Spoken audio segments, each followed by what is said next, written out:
Je tudi vam, cenjene gledalke in spoštovani gledalci, poletje minilo kot bi mignil? Moram priznati, da pri nas je bilo tako, a kljub temu vas bomo z veseljem popeljali skozi nekaj dogodkov, ki so zaznamovali poletne mesece. Ena takih je tudi zavzetost občine Ivančna Gorica za urejanje manjkajočega kanalizacijskega sistema in lokalnih čistilnih naprav. Za vse, ki ljubite pohodništvo, pa bo verjetno zanimiv prispevek o odprtju prenovljene koče na Gorjancih pri Miklavžu. Tudi letošnja kulturno-športno-turistična prireditev je pritegnila lepo število udeležencev in gledalcev, seveda govorimo o Noči na Krki. Še posebej so se je veselili otroci ob spuščanju lučk po reki Krki. Zadnji prispevek pa govori o pravem kolesarskem podvigu, maratonu do katalonske prestolnice Barcelona. Bodite z nami.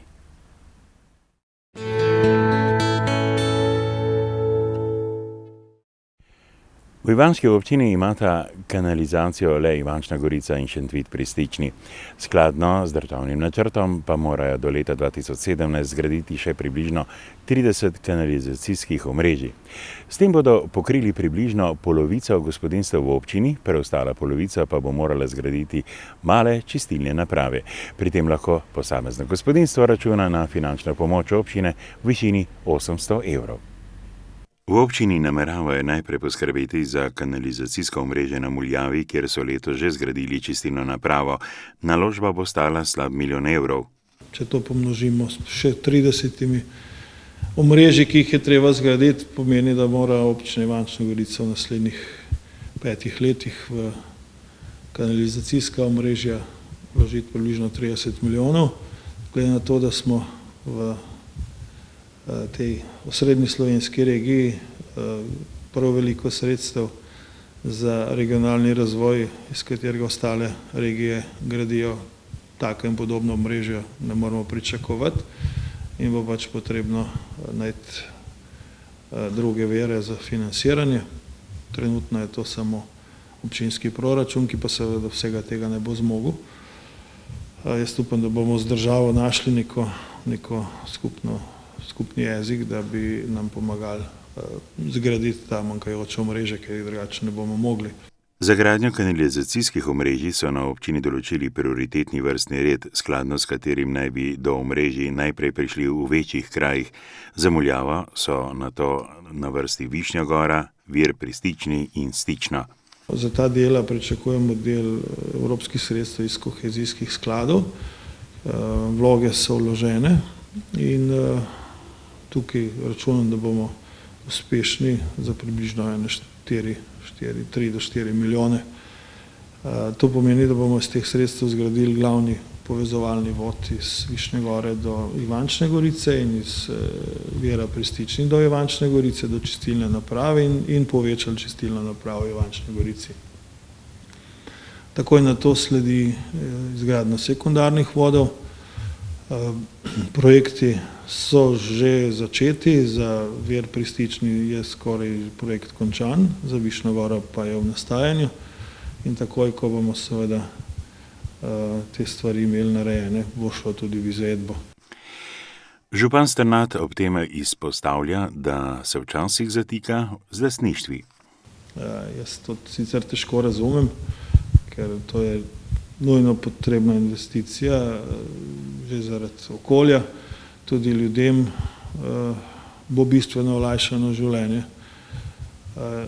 In včasih se pa pač najde kdo, ki mu njegov vrtiček pomeni več kot skupni interes in se z njim potem borimo več časa, kot je za to potrebno in priložnosti za kakšno sofinanciranje pa nam lahko zaradi tega povzijo iz rok. No, jaz bom seveda skupaj s sodelavci vložil čim več energije, da do takih stvari ne pride, da se z ljudmi pogovorimo preden pride do težav in da jih prepričamo, da je seveda kanalizacijska omrežja danes nuja in da Ivančna Gorica oziroma občina Ivančna Gorica, ki je tako blizu Ljubljane, tako na lepi lokaciji in s tako velikimi načrti pač si ne more privoščiti, da ne bi imela kanalizacije. Ivančna Gorica je sicer ena prvih občin, ki je sprejela pravilnik o sofinanciranju izgradnje malih čistilnih naprav na območjih, kjer ne bo javne kanalizacije. In takih gospodinjstev v naši občini je skoraj polovica, se pravi skoraj 2500 gospodinjstev v občini, mora zgraditi male čistilne naprave. Ker je to kar precejšen znesek investicije, še posebej v primerjavi z tistimi, ki jim bomo gradili javno kanalizacijsko omrežje, se je občina odločila, da bo del te investicije sofinancirala in sprejeli smo pravilnik, kot rečeno, in po tem pravilniku vsak, ki bo v skladu z zakonodajo zgradil malo čistilno napravo, potem lahko vloži zahtevek za povrnitev 800 evrov stroškov. To je približno 1/3 stroškov, ki jih ima za izgradnjo male čistilne naprave. Sicer pa na občini spodbujajo tudi gradnjo malih čistilnih naprav za več gospodinjstev skupaj. To namreč prinaša nižji strošek izgradnje na gospodinjstvo kot pri individualnih čistilnih napravah, sofinanciranje pa ostane enako, dodaja župan.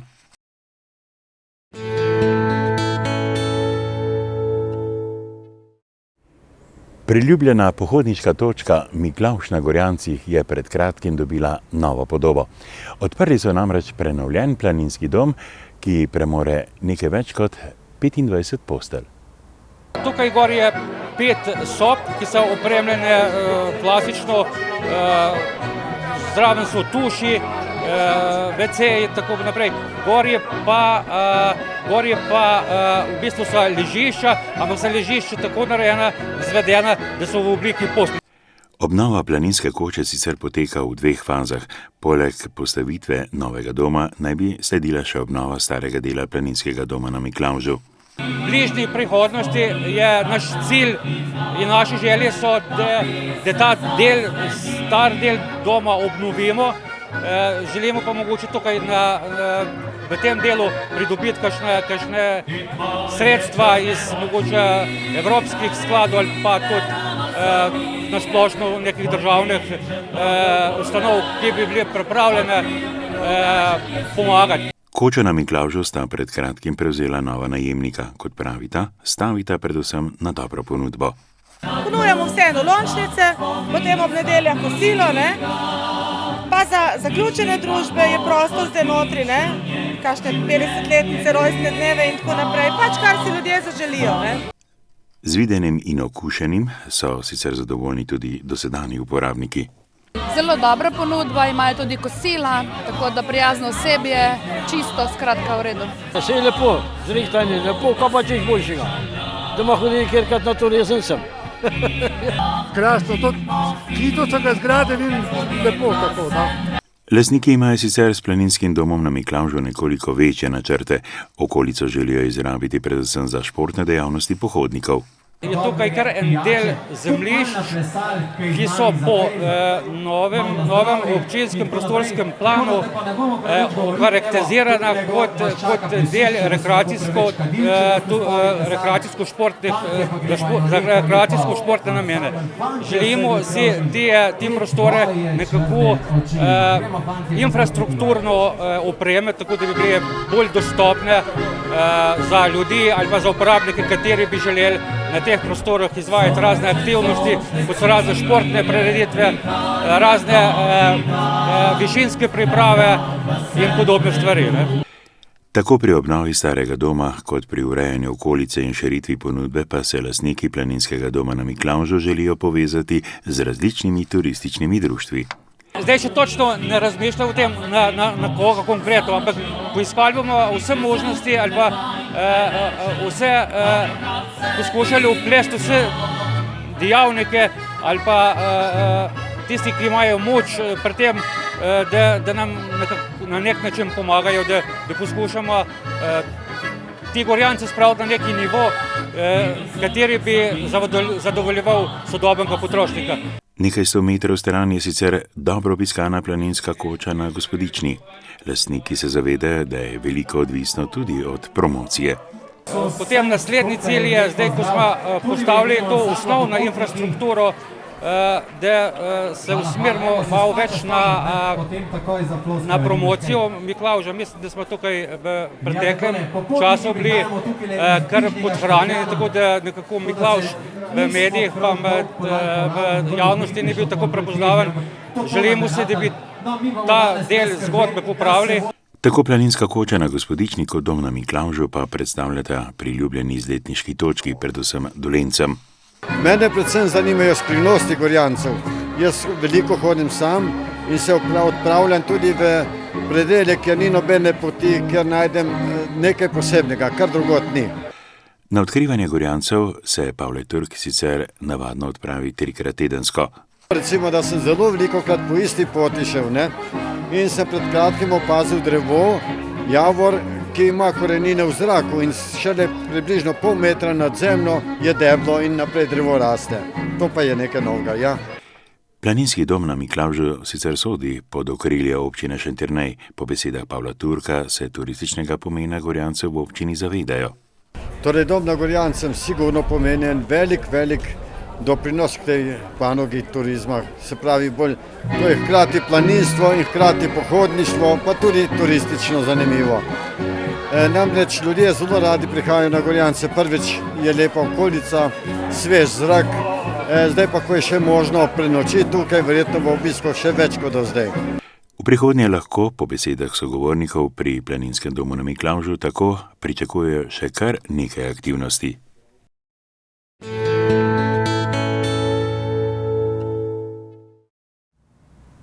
Zadnje dobro desetletje se poletno festivalsko dogajanje v dolenjski prestolnici sklene s prireditvijo Noč na Krki.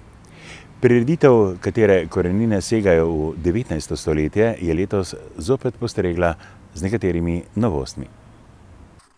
Najprej so v servisno-garderobnem objektu v športnem parku Portoval končno odprli težko pričakovano kegljišče. Pomeni, da se je Agencija za šport z dovoljenjem občinskega sveta zadolžila za 400 000 evrov in lansko leto smo zaključili spodnji dele oziroma prostore, garderobe, kotlovnica in klubske prostore v spodnji etaži. Letos pa smo zaključili z opremo za kegljišče in sanitarije. Ja, v sklopu tega športnega parka Portoval smo že dlje časa načrtovali tudi kegljišče, kajti kegljišče na Slavka Gruma, katerega lastnik je Dolenjski list, je že zastarelo in razumljivo, da se je kegljaški klub želel nove pridobitve, na katerih bi lahko organiziral tako državne kot mednarodne tekme. In zadeva se je nekoliko vlekla od leta 2007, ko se je ta objekt začel graditi, žal zaradi pomanjkanja finančnih sredstev, in v letošnjem letu smo našli ta vir sredstev in ga tudi, kot vidite, uspešno zaključili. Nove prostore pa so najtežje pričakovali člani kegljaškega društva iz Novega mesta. Sami pravijo, da se je s tem končalo 40-letno čakanje. Ja, to je bilo že skrajna sila oziroma že prepozno, ampak hvala Bogu, da smo ga zdaj dobili in da lahko dejansko keglamo, ker smo v prvi ligi, na moramo starem keglišču niso sploh mogli več keglati. Mi smo dobili licence, ženske so lansko leto igrale že v Črnomlju kot domačinke, tako da prišli smo do tega po 40 letih, hvala Bogu. Že dalj časa direktor in pa ostalo članstvo sveta ugotavljali, da bi bilo nujno potrebno dejansko urediti novo progo za kegljanje in danes je napočil ta trenutek, da smo otvorili nove prostore tu v dvorani v Portovalu. Menda pa naj bi bilo novo kegljišče eno najlepših v celi državi. To je zelo lepo kegljišče, tudi barvno smo se zelo našli in jaz mislim, da bo, če drugače, če ne bodo samo športni dogodki oziroma športni uspehi tukaj, bomo se lahko pohvalili, da imamo eno lepših kegljišč. Odlično, firma je Funk, kukor po teh začetnih rezultatih, ki imamo, smo zadovoljni. S tem pa še niso zaključeni športni projekti v kompleksu Portowald. Do srede oktobra bodo namreč pokrili še 2 teniški igrišči, urediti pa je treba tudi tribune nogometnega štadiona. Na Agenciji za šport pa opozarjajo predvsem na neurejene garderobe v športni dvorani Marof, ki glasno kličejo po prenovi. Ko smo že v športnih vodah, pa seveda ne moremo niti mimo belega teniškega turnirja, ki je vedno eden vrhuncev, Noči na Krki. Pred cirka 10 leti je Novo mesto praznovalo 100. obletnico igranja tenisa. In takrat je teniški klub Portowald želel nekaj doprinesti k temu in padla je ideja, zakaj ne bi naredili beli teniški turnir, na katerem bi igralke in igralci bili oblečeni v starodavna bela oblačila. Odziv je iz leta v leto boljši. Predvsem pa veseli dejstvo, da se teniške igralke in igralci vsako leto bolj potrudijo ohranjati to tradicijo v smislu skrbno izbrane oprave. Zopet pa smo bili na Noči na Krki, priča tudi nekaterim novostim, med njimi uprizoritev Prešernovega povodnega moža in tekmovanje v čolnarjenju. Bila je dobra tekma, čeprav smo pričakovali, da bo malo več obiskovalcev, predvsem tekmovalcev. Drugače pa zadnja tekma je bila res prestižna, ker dečke poznamo, tako da svaka nam čast. In njim. Prva liga se ti pravim za naslednje sezone, pa za naslednje leta bi bilo veliko bolj, da bi to še malo bolj promovirali, da bi se zadeva obdržala tekom teh naslednjih let. Ja, lej, veš kaj, vse stranski športiki naredimo tako eno stvar. 4. mesto v tenisu, 2. mesto v raftingu, odbojki, če bi še pa še odbojki, ki bi moj prijatelj poškodovan, bi pa sigurno zmagala. Perfektno, vrhunsko se je dogajalo, vrhunsko se dogaja, sem naj gre še naprej, pa bo prva liga. Ja, lejte, Krka, analize o stanju vode v Krki se iz leta v leto izboljšujejo. To nam je dalo misliti, da bo treba Krko intenzivno vključiti v našo turistično ponudbo. Zato smo tudi v dilemi, ali nadaljevati z nočjo na Krki ali ne, se odločili, da nadaljujemo, da jo vsebinsko popestrimo, in to bo še veliko lepih dogodkov. In seveda, da pripravimo stvari tako daleč, da bi, jaz upam, da se bo to zgodilo naslednje leto, odprli na nasprotni strani kopališče. Mislim, da smo v preteklosti premalo izkoristili našo prelepo reko in tudi ta prvo tekmovanje s rafti je pokazal, da ljudje uživajo v tem in da je to ena od možnosti še nadaljnjih prireditev. Športni kompleks Portowald pa bi dokončno zaživel prav z ureditvijo kopališča v njegovi neposredni bližini, morda že do naslednje Noči na Krki. Športni kompleks Portowald nima bazena, zato smo se odločili, glede na leta, ki prihajajo in ki so nas že presenetila z visoko temperaturo, da povzročimo vsaj eno javno kopališče. In to je najmanj, kar moramo narediti, če seveda hočemo peljati naprej te ambicije okoli razvoja turizma, ki jih pa imamo. Prav gotovo so vse analize pokazale, da je Krka primerna za kopanje. Res je, da na celotni dolžini nimamo urejenih kopališč, zato intenzivno pripravljamo projekte na tem, da bi za naslednjo sezono, naslednjo kopalno sezono že pripravili ustrezno kopališče, ki bo sicer namenjeno vsem kopalcem in to pomeni, da bo Krka ponovno stopila na pot kopalne reke, čiste reke in mislim, da je to pozitivno v trenutnem obdobju, kajti vemo, da smo uspeli v Novem mestu vse odplake odpeljati v čistilno napravo in to je tudi izboljšalo vodotok reke Krke. Prireditev pa se je zaključila s tradicionalnim spustom lučk po reki Krki in zabavnim programom. Noč je prekrasna, kot smo že omenili do sedaj, s pomočjo Agencije za šport pa. Ljudje govorijo, pa ne delijo, pusti me. Lahko mi verjameš, ko me objameš, glej. Zunaj se listje nabira, zunaj po snegu diši, burja že polno zapira, tebe pa ni.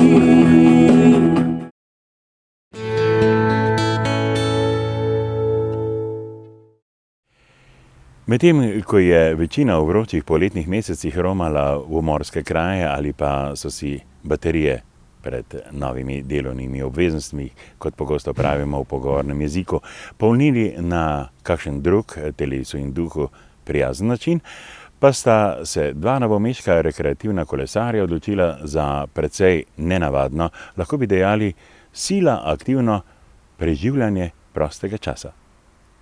Člana novomeškega kluba v ustanavljanju Spell & Powers Extreme Time, Aleš Sintič in Jure Petrovič, sta se tokratnega kolesarskega podviga, pravzaprav maratona, do katalonske prestolnice Barcelone lotila še pod okriljem mladinskega kluba Šmarjeta.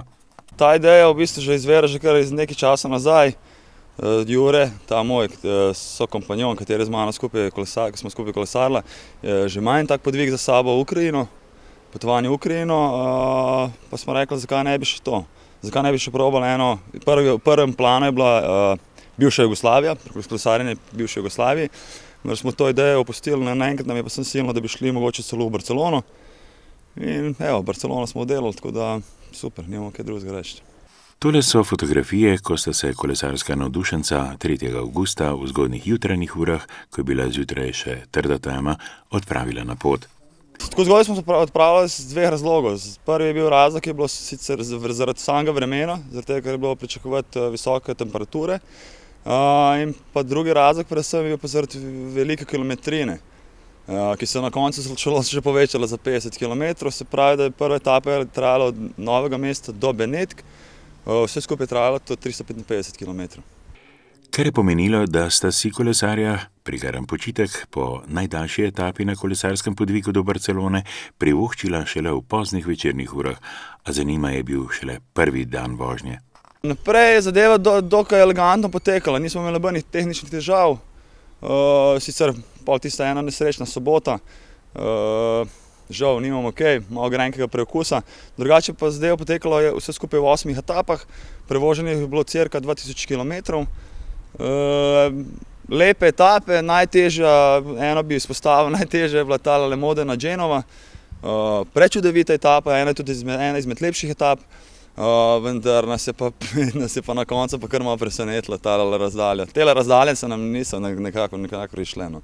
Tako da, ampak dobro, vseeno, srečen konec, super, nimamo okej. Prav tretja, skoraj 280 km dolga etapa iz Modene do Genove je kolesarjema ponudila, kot pravita, čudovit pogled na slikovito in z malimi vasicami posuto pokrajino ter vse prej kot lahek, približno 20 km dolg vzpon, ki pa sta ga z mislijo na skorajšnji spust brez težav premagala, a je v dolini čakalo nemajhno presenečenje. Do Arenzana, kjer sta prenočila, ju je še vedno čakalo približno 100 km vožnje. O čem razmišljaš ob takih naporih na kolesu? Razmišljaš o okolici, o čem? Več stvari, ja. Malo bolj si pozoren na okolico, predvsem v teh večjih mestih moraš biti pozoren predvsem na promet, zaradi tega, ker tale, še posebej ob Azurni obali, bili smo v glavni špici, tako da je bil promet, v bistvu nismo imeli toliko časa za razmišljati, bolj si se malo igral med temi avtomobilčki, tako da drugače pa vsem razmišljaš, kako naprej, kakšen bo naslednji projekt, to je to dosti. Zmisliš si kakšen vic, ne vem, imaš še veliko tega. En drugega spodbujamo, tudi s kakšno neumnostjo, tako da vsega je po malem, ne. Navkljub nekoliko utrujenim nogam sta z dobro voljo in vse skozi jasnim ciljem pred očmi premagovala številne kilometre, tudi mimo Mondenega Monaka in znamenitega Kana, denimo. Prav zadnji 8. dan kolesarjenja, ko je bilo do končnega cilja, v žargonu rečeno le še nekaj vrtljajev, sta bila zaradi težav s spremljevalnim vozilom primorana vzeti prisilni počitek. A sta, potem ko je v zadnjih kilometrih tudi njima pogled bržkone uhajal na številne peščene plaže, na vse zadnje osvojila tudi katalonsko prestolnico Barcelono. Ko vidiš tablo, recimo Barcelona, 27 km, kako se takrat počutiš, ne? Ko veš, koliko je za tabo? Ja, v bistvu direktor se sploh še ne zavedaš. Ne. Če jaz po pravici povem, mi smo se na koncu zavedali, to meni si do vseh nas treh, mi smo se na koncu zavedali, šele ko smo se z avtom domov nazaj pelali, koliko je to ene res poti prevožene, pa koliko je res to enega garanja v bistvu. Čeprav veliko smo tudi po noči vozili, tako da se sploh ne zavedaš, koliko je. Ne. Ja, ko sem videl pa tablo Barcelona čez 7 km, mi pa gumo razneslo, tako da nimaš kaj, ampak škoda, ka pa nismo res dejansko najeli tablo Barcelona, da bi tam naredili eno tako kot mini skeč. No. To je pa škoda. No. Žal nismo najeli table. In kako član kolesarskega tandema gleda na kolesarski zalogaj slabe 3 tedne kasneje? Gledam z enim zadovoljstvom, pa z eno borenko perspektivo za naprej, tako da za tega tudi določeni oseb, ki nam niso verjeli, ki imajo mnogo več kilometrov za sabo in po stažu in po letošnji sezoni, pa so govorili, da se ne bi upali na tako dolgo pot, vendar mi smo te vse zadeve demantirali in v bistvu za šalo prišli, tudi sami izračun naše poti je bil 1600 do 1700 km, trasa je pa, kot sem že prej rekel, bila dolga skoraj 2000 km. Tako da tudi oni so nam dali nekaj lan, smo pa ponosni na tiste, kateri so nam pač pa zaupali in pa kateri so verjeli pač v nas. Takšen podvig sicer terja tudi nemalo finančnih sredstev. Zahvala gre donatorjem in sponzorjem. Tle bi omenil, zdaj mi smo že tudi v svojem enem prispevku, ki ga imamo objavljenega na www.spalonsparos.si, vse te donatorje tudi naštel, vam bo šle tudi spominske majice, na kateri bodo ti vsi donatorji tudi omenjeni. Zahvala bi se tudi obema familijama, tako Petroviču kot našim Sintičevi, za podporo. Tudi mojim sodelavcem bi se zahvalil ob tej priliki, predvsem pa tudi prijateljem in pa tudi moralnim drugim podpornikom. Sicer pa so misli že med nenehnim vrtenjem pedal in vsem naporom na klub uhajale k naslednjemu projektu. Ja, tako je. V bistvu tole je za našo skupino v bistvu en izmed prelomnih projektov. Uspešno izveden, tako da smo takoj strnili in si podali roke za nov projekt, ki je v nastajanju. Zdaj lahko samo povem, da bo to ena taka domača derka, v bistvu derka okoli Slovenije, kjer bi radi privabili v bistvu čim večjo množico tudi ostalih zunanjih kolesarjev, da bi se nam pridružili. Tako da bi res pač eno rekreacijo s prijetnim druženjem skupaj strnili, tudi mogoče z drugimi, da bi to mogoče malo bolj to množico skupaj ratalo, da bi potegnili mogoče še koga potem za naprej, za nadaljne podvige, ki so potem pa mnogo bolj ekstremnejši. Uspešno izveden podvig, ki jo je navdal z izdatno mero pozitivne energije, tudi zato je bilo, kot še dodajata, ponovno snidenje z delovnimi obveznostmi toliko lažje.